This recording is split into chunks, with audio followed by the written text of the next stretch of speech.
Hello everyone, this is Jake from Down the Weeboo Hole, and today we're going to be doing something a little different. Avid viewers will know that I'm very fascinated by the works of Junji Ito.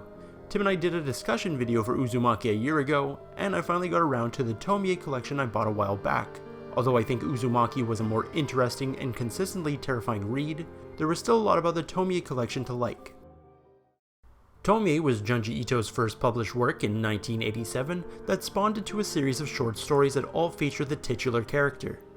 Tomie is a beautiful girl who has black hair and a beauty mark under her left eye. Tomie is also just a very unlikable character who seduces men to do her bidding and treats everyone around her like garbage. She sees herself as the most gorgeous thing in the universe, and it seems she enjoys causing mayhem to all those she comes in contact with. Doesn't sound very scary, does it? Well, the men Tomie seduces are all eventually filled with this desire to kill her, and after they kill her, she will start to regenerate. And if you cut her up into multiple pieces, all those separate pieces will become separate Tomies. We're never told what Tomie actually is, but I think she's some sort of demon. I believe she came from hell and reveals the evil within the hearts of men. The collection begins with a flowing narrative, but at a certain point too many Tomies exist and the collection begins to follow a more episodic formula, where different Tomie, or Tomies, are terrorizing different characters. Personally, I preferred the episodic chapters. It felt more scary, knowing that there are all these Tomies out there in the world. In the story Revenge, a team of mountaineers find a Tomie up in the frozen mountains. You really can't escape this woman. The manga primarily relies on body horror to shock the reader, and it works very effectively. Seeing Tomie being chopped up is horrific to see, and you actually feel bad that she is continuously being murdered.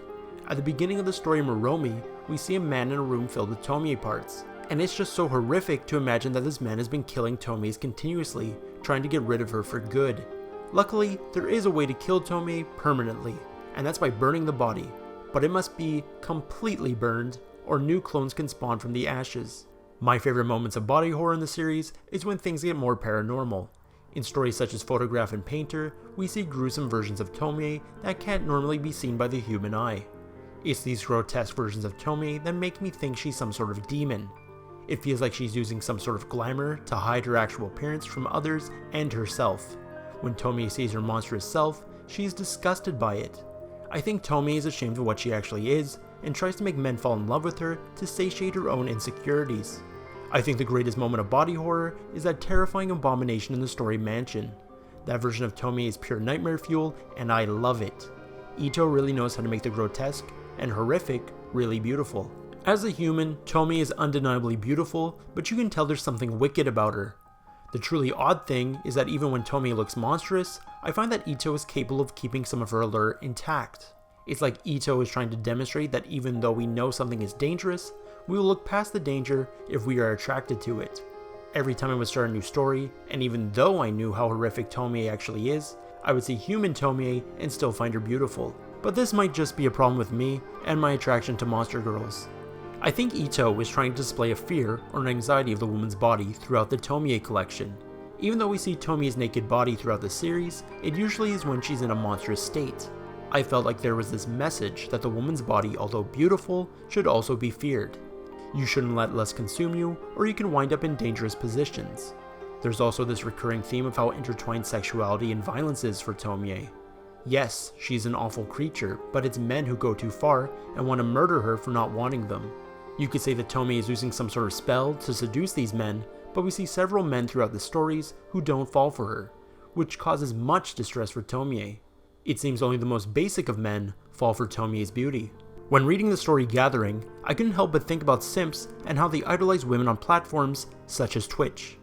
In Gathering, there are meetings where dozens of men worship Tomie together and they all have the same goal, of being with her. They obediently follow her orders at first, but as soon as she shows an interest in a man who doesn't want her, her followers quickly turn on her and want to chop her up. It reminds me of how when Simps learn that their favorite entertainer has a boyfriend, they all turn on her and treat her like a monster. These Simps are blinded by the woman's beauty, and then they don't get what they want, and then they blame the woman for seducing them. It's your fault for being an idiot and putting yourself in that situation. I think the moral of Tomie is just don't fall for the bad girl just because she's beautiful. You'll just end up miserable. It's a pretty simple message, but I think it's done in a beautifully horrific way. If you haven't read Tomie, I hope you give it a chance if you're into the horror genre. If you have read the series, let me know what you think about it in the comments below. I'm hoping to have a discussion with Tim about the entire series later on, so to be notified about that, be sure to subscribe. Also follow us on Instagram and Twitter, and join the Discord if you want to talk about Junji Ito or anything anime. Links in the description. Take care everyone.